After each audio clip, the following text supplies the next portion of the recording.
कृष्ण भगवान की जय हो। भगवान ने कहा केवट भैया अब कार्य वो करो जिससे मैं शीघ्र इस गंगा के पार हो जाऊं। भगवान को डर इस बात का है ऐसा ना हो कहीं वो अयोध्या की प्रजा पीछे पीछे आ जाए। तो केवट ने कहा प्रभु हमारा तो कार्य है लोगों को गंगा के पार करना और करेंगे आपको भी, लेकिन प्रभु हम आपको ऐसे पार करने वाले नहीं हैं। क्यों प्रभु?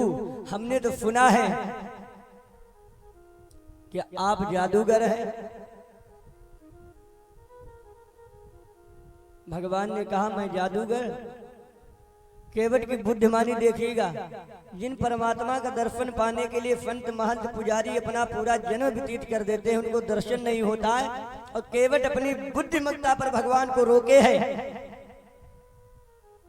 अपने दरवाजे पर अपने घाट पर, और भगवान पे वार्तालाप कर रहा है, बातचीत चल रही है। कहा प्रभु हमने सुना है आप जादूगर हैं। भगवान ने कहा भैया हम जादूगर? वो कैसे? केवट ने कहा प्रभु आप जादूगर हैं, आपके तो अंग अंग में जादू भरा है, और तेरे चरणों में वो जादू है पत्थर औरत बन जाती है। प्रभु आपके तो चरणों में वो जादू है, यदि पत्थर पर अपना चरण आप रख दो तो उस पत्थर पे औरत बन जाती है, नारी प्रकट हो जाती है। महाराज हम उस जादू को डरते हैं, कहीं ऐसा ना हो वही जादू हमारी नाव में हो जाए। कौन सा? कि छुअत फिला भई अरे नारी फुहाई और पान देना काठ कठनाई।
महाराज केवट ने कहा प्रभु हमने सुना है छुअत फिला भई नार सुहाई पाहन देना काठ कठिनाई। महाराज यदि कहीं वो पत्थर वाला जादू जो पत्थर से औरत बन जाती वही जादू आपका इस नाव में हो गया। महाराज अभी हमारी स्त्री है ना औरत, वो टाइम से भोजन भेज देती है, और कहीं ये नाव गायब हो गई, तुम्हारा जादू हुआ और नाव पे यदि औरत बन गई महाराज तो रोटी मिलना मुश्किल हो जाएगा। वो तो छोड़ो, लेकिन मेरी औरत यही कहेगी कि आपने लकड़ी की नाव को बेचकर दूसरा विवाह कर लिया। माताओं को समझाना बहुत मुश्किल पड़ जाता है। कैसे हम नात समझाएंगे अपनी औरत को कि भगवान के चरण का जादू हुआ है? हम ऐसे आपको पार नहीं करेंगे जब तक मैं आपके चरणों को धुल नहीं लूंगा। जैसे ही कहा भगवान जान गए ये मेरा भक्त है और हमें ऐसे पार नहीं करेगा। केवट ने फिर कहा प्रभु यदि आदेश हो आपका तो मैं आपके चरण धुल लूं। तो भगवान ने आदेश दिया केवट जो भी तुम्हें करना है वो शीघ्र करो और हमें गंगा के पार करो। जैसे ही भगवान का आदेश मिला केवट को कि केवट राम राजा यशो पावा, केवट राम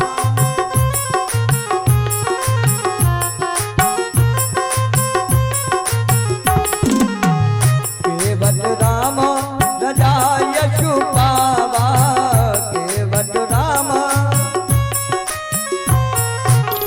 पान कठवता भर ले आवा, पान कठवता भर ले आवा।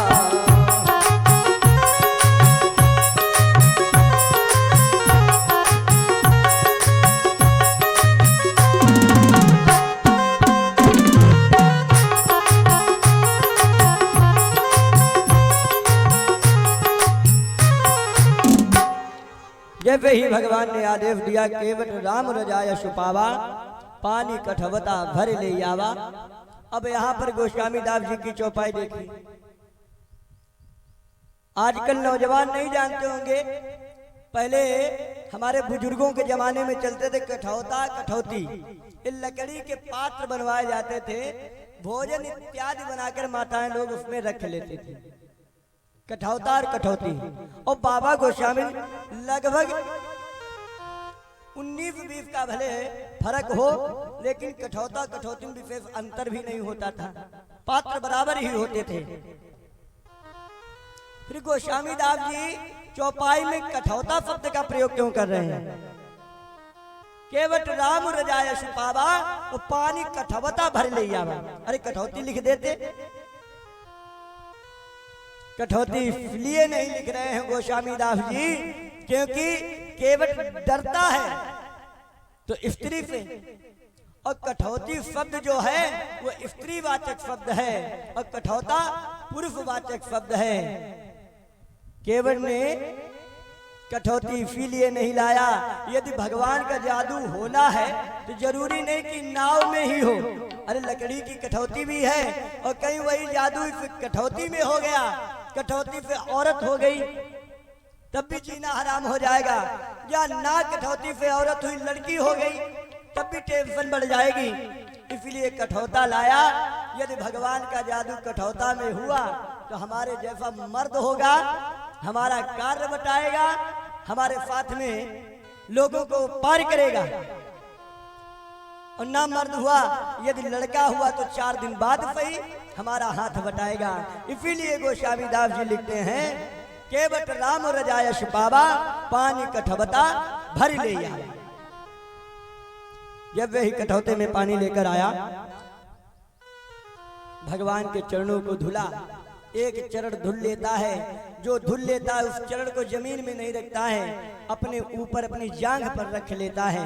यदि जमीन में रखूंगा तो और मिट्टी लग जाएगी। भगवान के चरणों को धुला। अब केवट की बुद्धिमानी देखिए, गोस्वामी दास जी एक दोहे में बताते हैं केवट ने किया क्या। पद पखारी जलपान करी, आप सहित परिवार, पितर पार कर प्रभु ही पुनि, मुदित गयौले पार। पद पखार जलपान कर, भगवान के चरणों को धुला। और धुलने के बाद में जो चरणोदक निकला, भगवान के पैरों का धुला हुआ जल, वो उसने क्या किया, ना तो गंगा में डाला और ना ही इधर उधर फेंका। किया क्या, पान। पद पखारी जलपान कर, स्वयं पिया और अकेले नहीं, आप सहित परिवार, अपने पूरे परिवार को पान कराया। पूरे परिवार को पान कराया। परिवार को ही नहीं, अपने पुरखों को पान कराया। पितर, अपने पुरखों भी उसने। कहते हैं विद्वान लोग, एक भक्त उपजई कुलमाही तो 33 योनि नर तर जाही, और एक दुष्ट उपजई कुलमाही तो 66 योनि नरक ही जाए। आज केवट के जो पुरखा लोग हैं वो भी उसे धन्यवाद दे रहे हैं। वारे कैसा भक्त हमारे इस वंश में उत्पन्न हुआ जिसने हम सबका जीवन कृतार्थ कर दिया, हम सबका जीवन धन्य कर दिया। पितर पार कर प्रभु पुन मुदित गयो ले पार। भगवान को जैसे ही नाव पर बिठाकर लेकर चला है, जैसे ही गंगा के बीच में पहुंचा भगवान को देख रहा है, आंखों से आंसू निकल रहे हैं। वारे केवट का भाग्य, आज भगवान स्वयं मेरी नाव में आकर बैठे और अकेले नहीं, भैया लक्ष्मण भी हैं और मैया जानकी भी हैं। आज केवट मैया गंगा मैया से प्रार्थना करता है, केवट माँ आज इस केवट का भाग्य देखिए और जरा अपनी लहर को थोड़ा शांत कीजिए। क्यों? मेरे राघव गंगा मैया, मेरे राघव जी उतरेंगे पार। गंगा मैया धीरे बहो, मैया धीरे बहो, मैया धीरे, मैया धीरे बहो, मैया धीरे बहो, मैया धीरे बहो, हाले हाले बहो।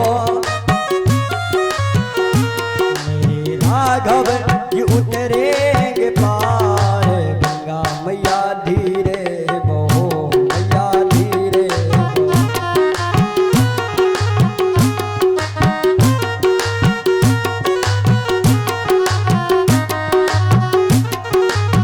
और माँ केवट प्रार्थना करता है मैया पे, गहरी नदिया नाव पुरानी, गहरी नदिया, गहरी नदिया नाव पुरानी,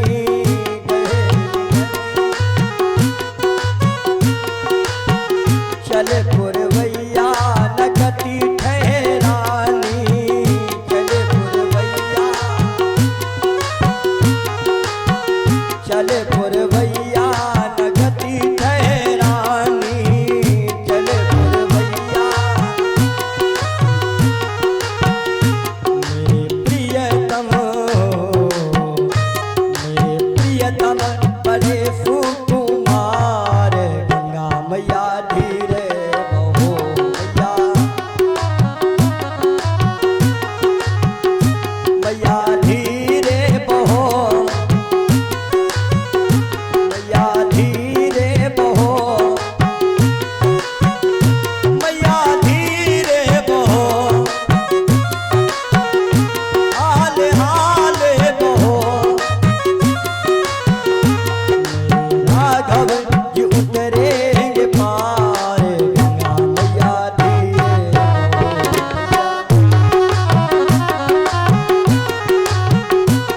और केवट कहता है माँ आज इस केवट का भाग्य देखिए, जिनको पाने के लिए लोग तरसते हैं, आज वो दुनिया के मालिक स्वयं केवट का भाग्य जगाने आए हैं।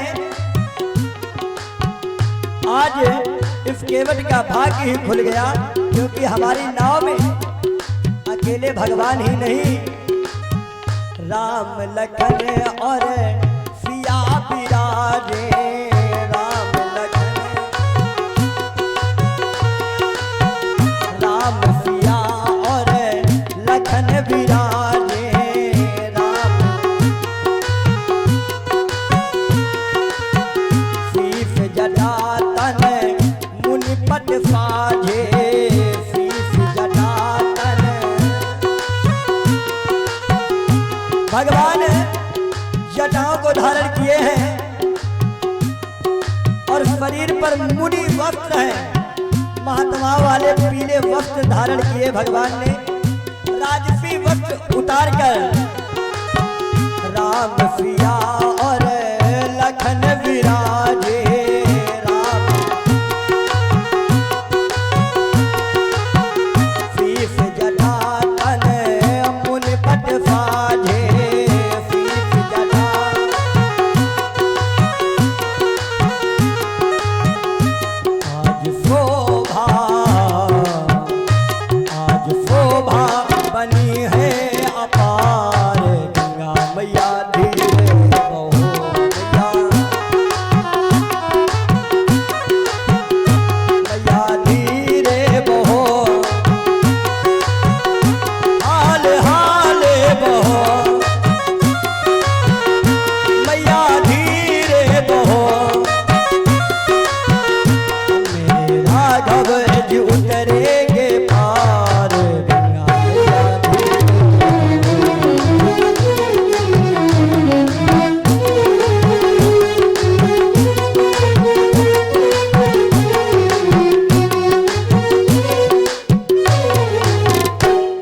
केवट ने गंगा मैया से प्रार्थना की और भगवान प्रभु श्री राम, मैया जानकी और भैया लक्ष्मण को जैसे ही गंगा के पार उतार के खड़ा किया है, उतर ठाड़ी भय फुर फरी देता, श्री राम गुह लखन समेता। अब यहां पर फिर देखिए केवट की बुद्धिमानी। जैसे ही भगवान गंगा के उस पार उतर कर खड़े हुए, केवट ने देखा भगवान खड़े हैं, दुनिया के मालिक हैं, वो मेरे सम्मुख खड़े हैं और मैं ऐसा पापी, दुराचारी, निकृष्ट जो भगवान के सम्मुख बैठा हूं। केवट ने जैसे ही ये दृश्य देखा, अपनी नाव से उतर के खड़ा हुआ और भगवान के चरणों में दंडवत लेट गया। केवटी उतरी दंडवत कीन्हा, प्रभु ही फकुच यही नहीं कछु दीन्हा। जैसे ही केवट ने भगवान को दंडवत प्रणाम किया, अब भगवान अपने मन में विचार करने लगे कि यहाँ पर केवट का अधिकार बनता है उतराई रूप में कुछ लेने का, लेकिन कहने के लिए तो हम राजकुमार हैं, अयोध्या के राजा महाराज दशरथ के पुत्र हैं, लेकिन आज देखूं महाराज को विराग वेशधारी हैं, तपस्वी हैं, सन्यासी हैं, क्या है हमारे पास देने के लिए। पास में खड़ी मैया जानकी, भगवान मन में क्या सोच रहे हैं ये मैया जानकी जानेंगे। संसार में सती वही है जो अपने पति के मन की बात जाने, वो सती है, वो धर्म पत्नी है। आज मैया जानकी जान गई कि भगवान हमारे मन में सोच के आ रहे हैं, तो जानकी ने क्या किया, अरे जानकी मन की जान लेती है, ओ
जानकी पाप में खड़ी और जान गई कि भगवान मन में क्या सोच रहे हैं। तो भगवान ने जैसे ही सोच रहे थे, मैया जानकी ने अपनी अंगूठी उतार के भगवान की तरफ जैसे ही बढ़ाई और कहा, प्रभु केवट ने हम लोगों को गंगा के पार किया है, इसे उतराई रूप में दे दो ये। और जैसे ही भगवान ने कहा, अच्छी बात है जानकी, क्योंकि किसी गरीब का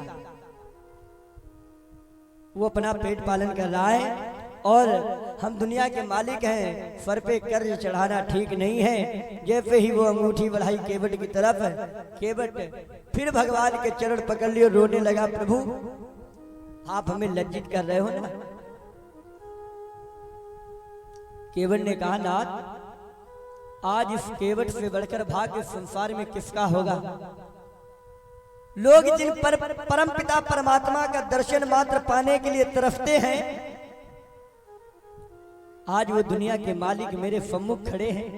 मेरा तो जीवन धन्य हो गया। आज संसार की जितनी भी दौलत है वो हमारे सम्मुख है। अब हमें कुछ नहीं चाहिए, सिर्फ आपकी मनुहारती मूर्ति मन में बिठाए हम बैठे थे। आज उन परमपिता परमात्मा का ओरिजिनल दर्शन हो गया, इससे बढ़कर और हमारा भाग्य क्या होगा। केवल ने कहा, प्रभु आज ना तुम्हें कहा न पावा, मिटे दोष दुख दारिद दावा। आज नाथ मैं कहा न पावा, आज तो हमें सब कुछ मिल गया, मिटे दोष दुख दारिद दावा। बार बार भगवान ने कहा। केवट भैया आप देख रहे हो ना, आप जान गए हो कि हम भगवान हैं, लेकिन हमने मनुष्य का रूप धारण किया है। आज हमारे पास देने के लिए कुछ नहीं है, यही अंगूठी है, वो भी जानकी की, इसे उतराई रूप में रख लो। भगवान ने कहा, केवट कि हम तो बनवासी हैं, हम तो बनवासी हैं, मेरे पाप न पाई है।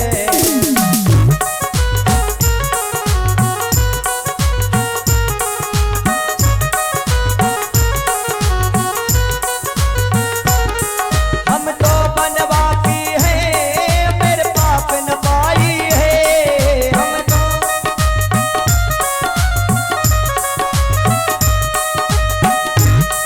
सीता की अंगूठी है,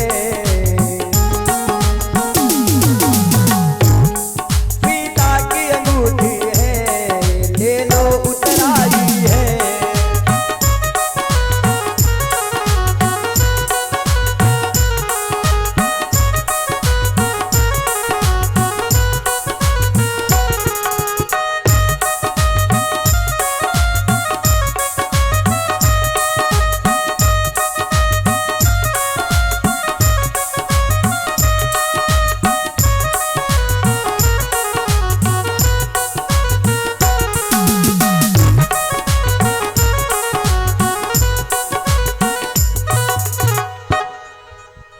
भगवान ने कहा, और तो हमारे पास में कुछ नहीं है देने के लिए। तो केवट ने कहा, प्रभु हमें कुछ चाहिए भी नहीं, और यदि बार बार कहते हो तो केवट की बुद्धिमानी देखिए। भगवान का एक बार दर्शन हो पाना मुश्किल है, लेकिन केवट अपनी बुद्धिमत्ता से भगवान के पुनः फिर दर्शन करेगा। भगवान से बोला, केवट प्रभु यदि देना है ना, तो 14 वर्षों का वनवास व्यतीत करके पुनः जब हमारे घाट पर आएंगे, और जो भी हमें देंगे मैं उसे प्रसाद समझ कर रख लूंगा। फिरती बार मोही जो देवा, सो प्रसाद में फर धर लेवा। इस प्रकार भगवान ने सर्वप्रथम उस केवट का उद्धार किया, और केवट को दर्शन देकर आगे बढ़ते हैं। केवट वहीं पर भगवान की फिर वही मूर्ति बिठा लेता है जो ओरिजिनल देखी है, और भगवान का गुणानुवाद करता है। सभी लोग बोलिएगा तालियां बजाते हुए कि हर पल तुम्हारी याद आती रहे राघो, आती रहे। हर पल तुम्हारी याद,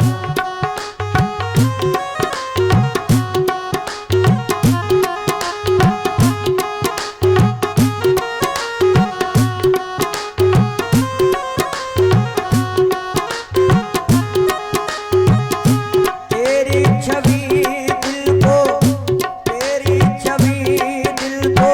लुभाती रहे।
तुम्हारी याद आती रहे रातों आती रहे।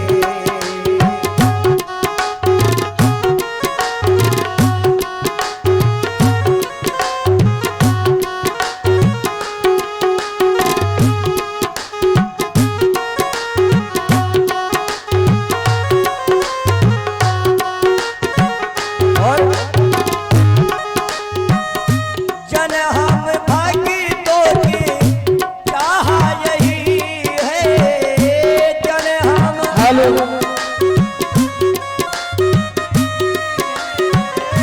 जन हम भागी तो की चाह यही है, राम मिलन की आस लगी है, राम मिलन की आस लगी है। काफी तेरे गुण को रानी तेरे गुण को गाती रहे, पल तुम्हारी याद आती रहे आलो।